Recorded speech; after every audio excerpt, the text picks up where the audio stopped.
And I'm from 7th class. Today, I'm going to tell a legendary story called Nyirorokido. This story's origin is from West Java. So, let's start the story. The Pajajaran kingdom lies in the West Java was conquered by the Islamic kingdom of Mataram. This great kingdom is ruled by Prabu Siliwangi. Prabu Siliwangi had a queen and a very beautiful daughter named Dari, and he also had a harem. Harems in Indonesia means Sri Kandi. The beauty of Dari and her mother made the other harems jealous. All the harems gathered in one night to make a conspiracy against Dari and her mother. The harems decided to use a black magic to make their body filthy and also curse them to be so ugly and disgusting. Prabu Siliwangi turned out very angry and disappointed when he found out that his queen and daughter turned out very ugly and disgusting. He was convinced by his harem that they had uncured disease and may bring bad luck for the palace. Dewi Karita and her mother wandered around the sorrows. Dewi Karita cannot believe that her father listened to the harem said. She was very upset with her father.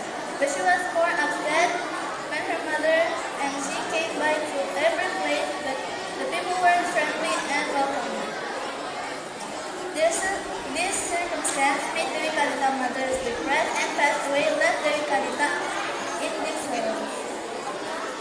Dewi Karita walked in her deep sorrows until she reached the southern shore. She sat above the rod in stone shape and fell asleep. When she was asleep, she had a vision that she must jump into the ocean to help herself out of the curse. Once she woke up, without a second thought, she jumped into the ocean. Immediately, she turned into a beautiful lady as she was. But then she realized that she was not a human anymore. Then she turned into a supernatural form of God. Since then, she ruled all the creatures of the coast of Java Island. And she was known as Nyirorokido. So the moral of the story is, we don't take revenge on people who have hurt us. And that's all the story. Thank you for your attention. I'm Manampilkan. See you later. Assalamualaikum warahmatullahi wabarakatuh.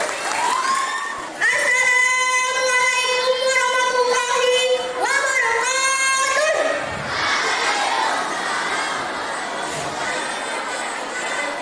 To headmaster, teacher, organizer, judges, and all my friends. Introduce, my name is Humaira Kinan Adhalia from grade 7G. We present the history of Indonesian independence. Indonesian independence at the beginning of the Indonesian independence on August 17, 1945. After presently being under Dutch and Japanese colonial, the proclamation of Indonesian independence was read directly by Soekarno by Muhammad Hatta Jalan Pegangsaan, Tempo number 566. Indonesia achievement of independence centrally marked with all historical events. Proclamation Day. This date is a turning point in the long story of the country always. Commemorate reclamation where vested detail of ancient authority. There were many important events behind it. This August, Indonesia celebrates its 79th anniversary. Important events were colonies for many years. Before the proclamation occurred, there were many important events behind it. It's evident that Indonesia has been independent for 79 years.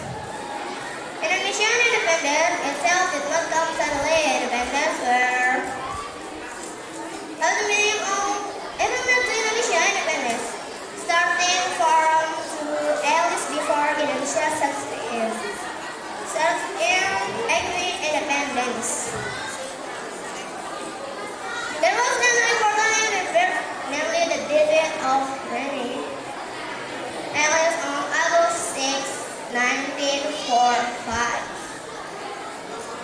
city of Hiroshima, Japan was just that day. The atomic bomb dropped by United States. 3 days later, on August 9, 1945, the United States again dropped an atomic bomb on Nagasaki City, Japan, in just a short time. Then the 2 atomic bombs and killing hundreds of thousands of people. Oh my God. The people in Hiroshima and Nagasaki asked a result. Japanese assault strategy was brought to circle with the Allies with us marked the end of World War II. I think that's all.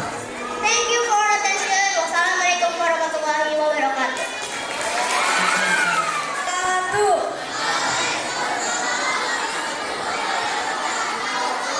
Hello, my name is Mikael Abraham Hermawan.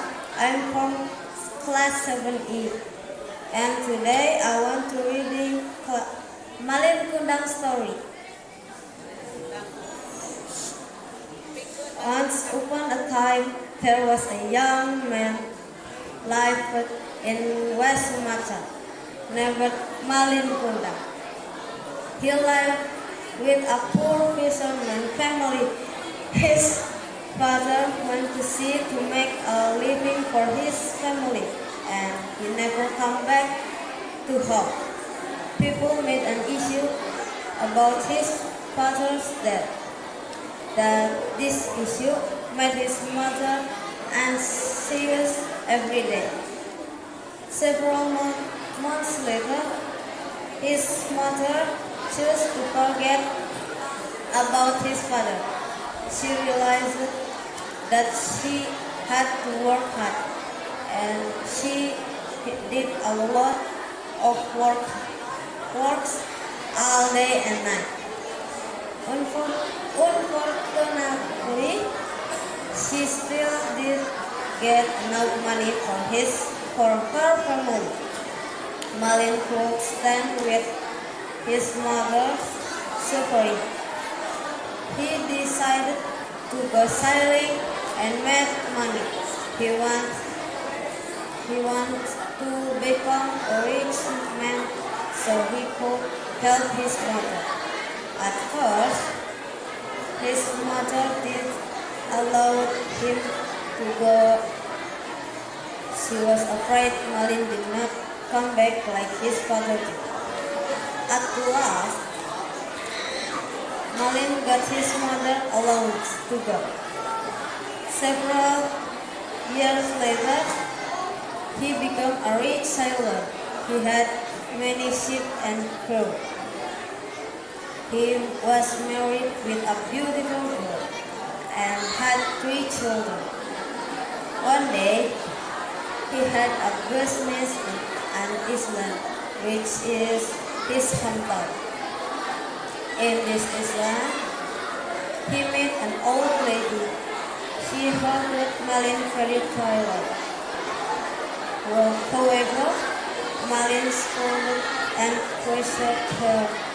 He realized that old woman is his mother, but he was afraid if his wife and children knew about his mother. So he told the old lady to go away. He said his mother was from a rich family. Noticing about his son's bad attitude, she was sad and angry. She cried and said that Malin had to change in school. Malin Kundang even scolded her mom. After finishing his business, he went sailing back with his wife and children. On the sea, the sky is fully overcast. Heavy lightning and rain was falling.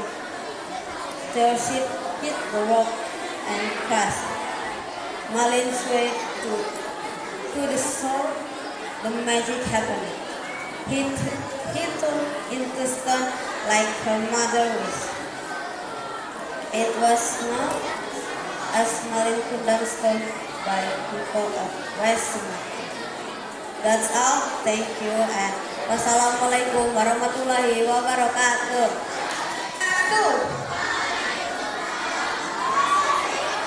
Hello everyone, my name is Desian Regi Putri. I am from class 7F.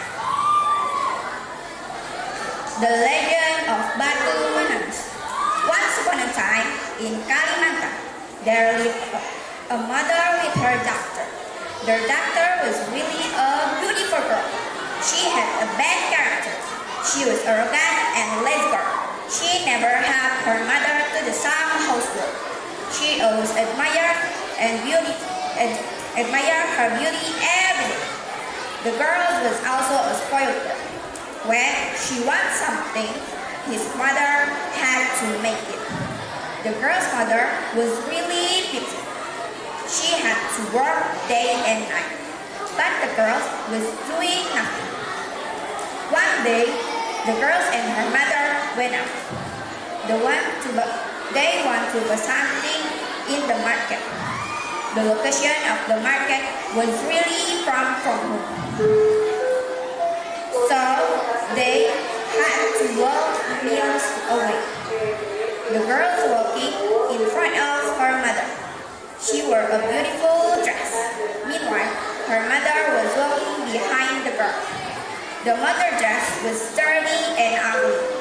She brought an umbrella. No one expected that two people who walked was a mother and her daughter. When they entered the village, the villagers saw the girl and admired her. They were so amazed with the girl's beauty. But when they saw the woman who walks behind the girl, they wondered, who was the old woman? One of the villagers asked the girl, "Hey, beautiful girl, is that your mother who walks behind you?" One of the villagers. The girl arrogantly said, "Of course no, she is not me," said the girl. They continued the journey, and then a young man met them and asked a question. "Hey, sweetie, is that your mother who walks behind you?" asked the young man. "No, of course not. Can you see that? She's really different with me. How could you say that is my mother? She is my slave," replied the girl. Every time they walked, the girl said that the woman walked behind her was her maid or her slave. She never admitted that the woman is her mother. The mother was really disappointed with her daughter. She couldn't bear it, the girl said hurt her. The poor mother finally prayed to God. "Oh God, I can't stand this. My daughter woman is, I'm so disappointed with her. Please give her the punishment, God. Please," prayed the mother. With the power of God, suddenly the girl's body turned into a stone little by little. The change of the body started from leg and the part of the body. The girl cried and asked for help to her mother. "Please forgive me, mother. Forgive my ex too. Please, mother, please help me," cried her. But it was too late. All of the girl's body was turned into stone. Although all of the girl's body was turned into a stone. The people could see that the was crying. The people could start the legend of Batu Menangis. Thank you. Wassalamualaikum warahmatullahi wabarakatuh. Warahmatullahi wabarakatuh.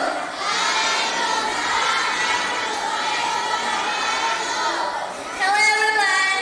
Let me introduce myself. My name is Alia Rahila from 7B. I want to tell you Indonesian story about Manampilkan.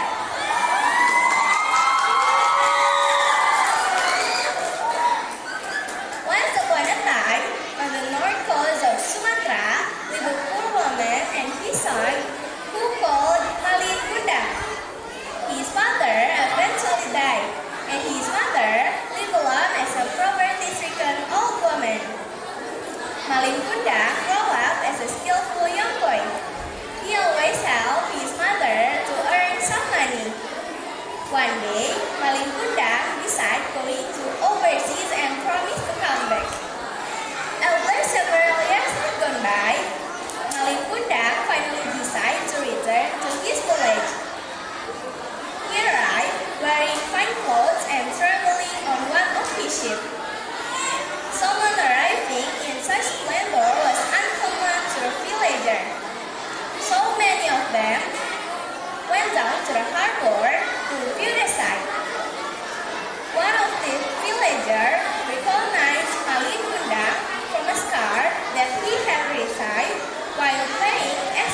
situ Baganti.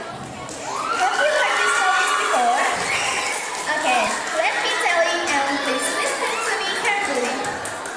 Once upon a time, there lived a very wealthy girl in a small village. She lives alone in a very big house. Her wealth was plentiful, but she's very greedy, so people called her Baganda indeed. I'm the richest woman in this village, and no one can match another. There is nothing I love more than my wealth. I'm happy with all my wealth. This jewelry is so shiny, I don't let anyone to take it. The gold, diamond, and rubies, that's the only one I knew.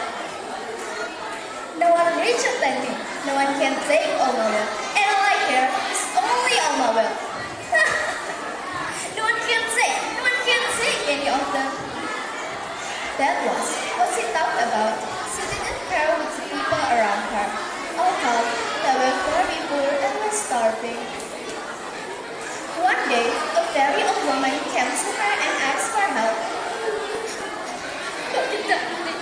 Please help me. My son has never had any food for days. We are starving, said the old woman. Hey, ugly old woman, I don't care if you are your son. Whether you are starving or even dying, and it's not my business. Bagandandit's side. The old woman didn't move from Bagandandit's side. So, Bagandandit splashed the old woman with some water. Splash! And all over the old woman's body and her baby became wet. Bagandandit was a feelingless woman.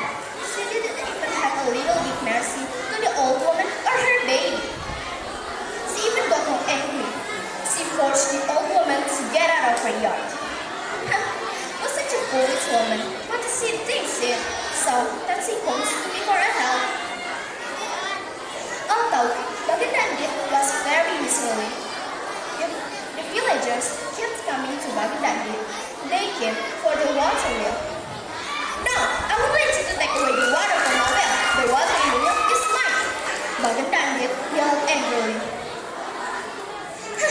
You're all stupid. You think you just can take the water from my well?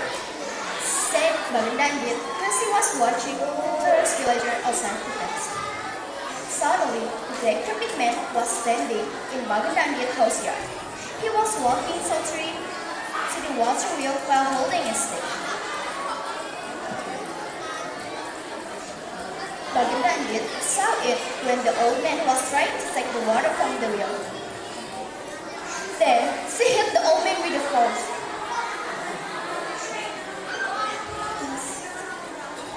Bagandandit was a feelingless woman.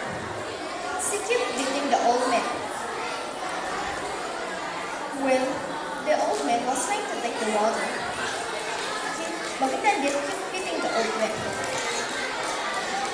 Have mercy on me, Bagandandit.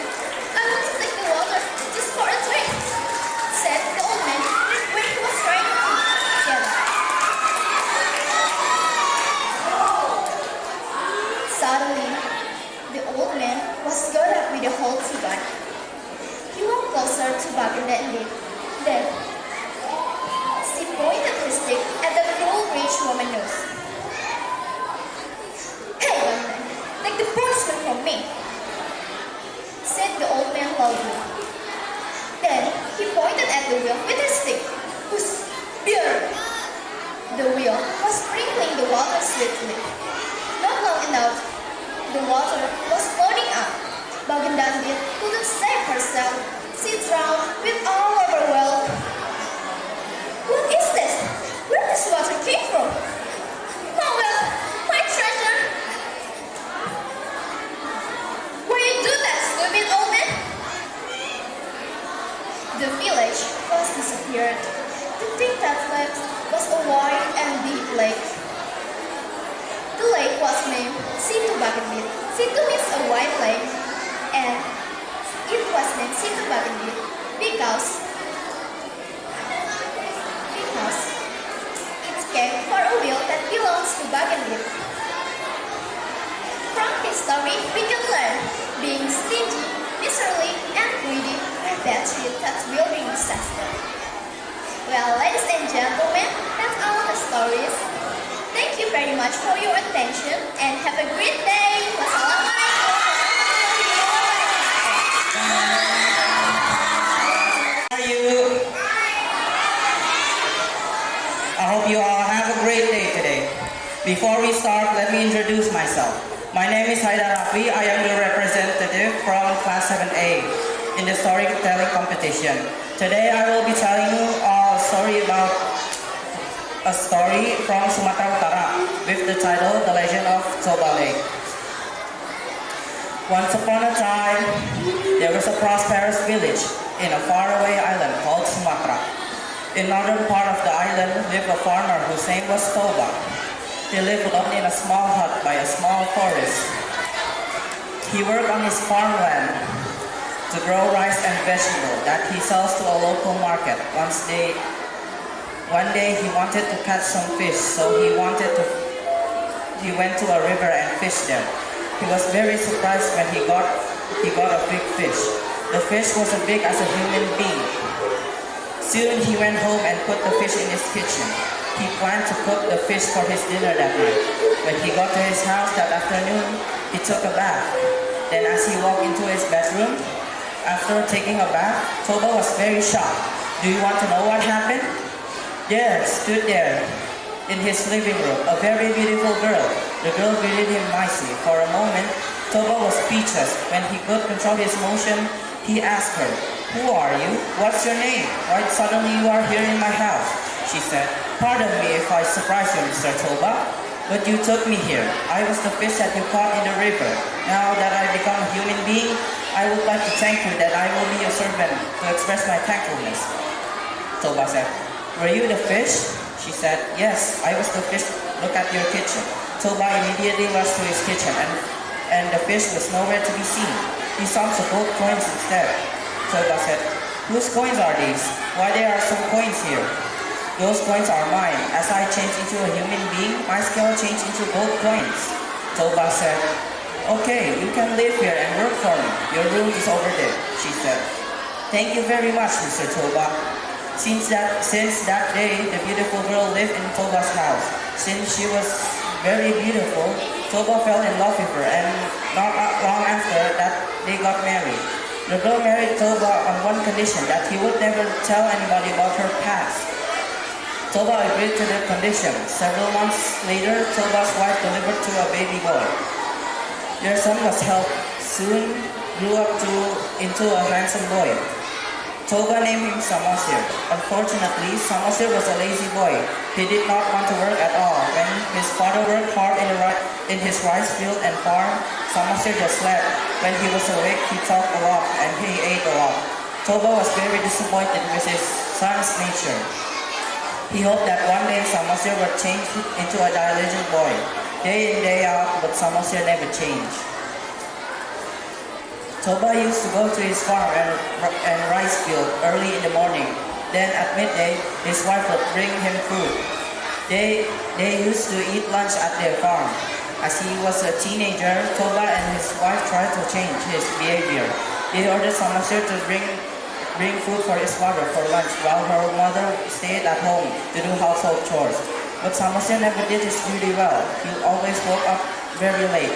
He woke up after midday. Then one day, his mother forced him to bring the food. She said, "Sam, wake up, go to the farm and bring the food for your father. He must be very tired and hungry now." Samosir said, "But Mom, I am tired and hungry too." She said, "What makes you tired? You just woke up. Go now, your father needs the food." Toba reluctantly went to the farm, but he did not go to the farm immediately. He stopped somewhere in the street and ate the food. It was late afternoon when he got the food. He got to the farm. His mother was disappointed. Then he was angry as he realized that his son had eaten his food. He said sarcastically, "Oh, you are a stupid, lazy boy. You are a son of a fish." Samosir was hurt. He went home right away, and as he got home, he told his mother about her father's work. Samosir's mother was shocked. She was also deeply hurt. She said, "Oh Toba, you break your promise, so I cannot live with you here anymore. Now you have to accept the consequences of what you did. Samosir, now go to the hill and find the tall tree and climb it. Thomas said, "Why, Mom? What will happen?" She said, "Just do it. Never ask any question. Goodbye." As soon as she finished saying that, suddenly the weather changed. Sunny days suddenly turned into a cloudy day. Not long after that, the rain poured heavily. The rain lasted for several days. Consequently, the area was flooded. The whole area became a big lake. Then it was called Toba Lake, and in the middle of the lake, there is an island called Samosir Island. Meanwhile, Toba's wife disappeared. The end. I think that's enough from me. Thank you for your kind attention. Assalamualaikum warahmatullahi wabarakatuh. You again, why so serious? I talk slow. If it makes a difference, there's a lot I hear. What's going on? So great that you want to tell me there's a thought that you love me only as a blind faith, fit for the blinds. When darkness turns to light, we hopelessly decide together forever